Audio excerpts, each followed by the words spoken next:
Magandang hapon mga ka-happy hour. Narito ang mga balita para sa MBC TV Network News Update 4 PM edition. Mga magsasaka umaaray sa 10 pesos na bagsak presyo ng palay. Yan ang MBC TV Network News ni Rovic Manuel. Malaking problema natin is yung presyo ng palay, no? Bakit? Nasa 10 piso lang ang fresh harvest. Ito ang sinabi ni Rosendo So, chairman ng Samahan ng Industriya ng Agrikultura o Grupong Sinag sa panayam ng DZRH, kasunod ng pag-aray ng maraming magsasaka dahil sa 10 pisong bagsak presyo sa kada kilo ng palay.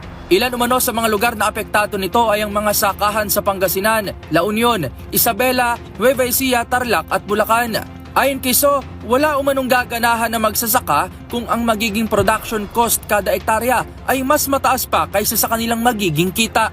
Kung ang average natin national is 4.2, di 42,000 na, no? Ang per hectare, pero ang production cost is almost 55 to 60,000. Lugi talaga, and yun ang problema ng NFA. Hindi naman sila bumibili ng itong fresh harvest, no? And hindi sila pupunta sa mga magsasaka. Yun ang malaking challenge.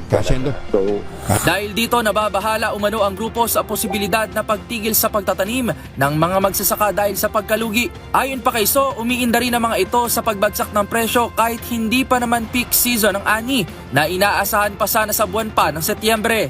Hindi pa ito yung peak ng harvest. Yun nga eh. Kasi alam naman natin ang peak ng harvest is around September. So ang problema is pagdating ng September, malamang bumaba pa.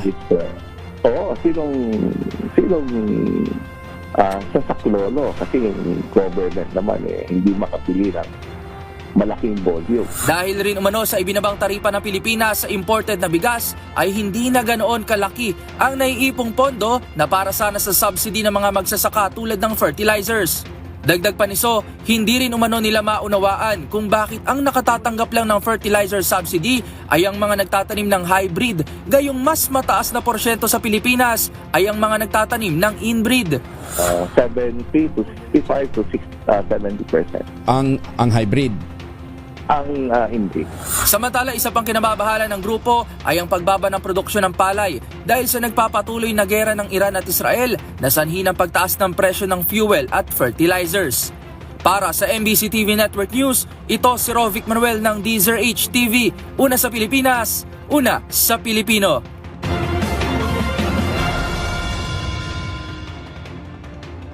Samantala, mga Pinoy sa Qatar, inabisuhan ng embahada na magtago sa ligtas na lugar.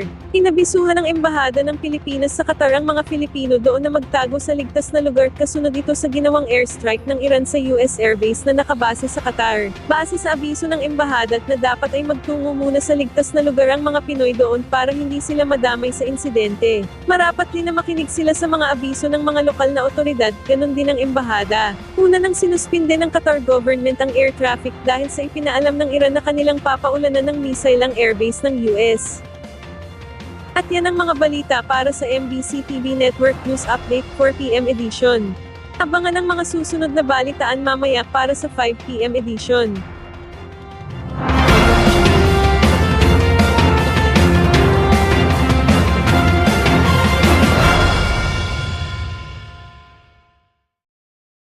Mga ka-happy hour, kung gusto mong manood ang mga balita sa MBC TV Network News Update, mag-subscribe sa aming YouTube channel, i-like ang aming Facebook page, at i-follow sa aming TikTok account.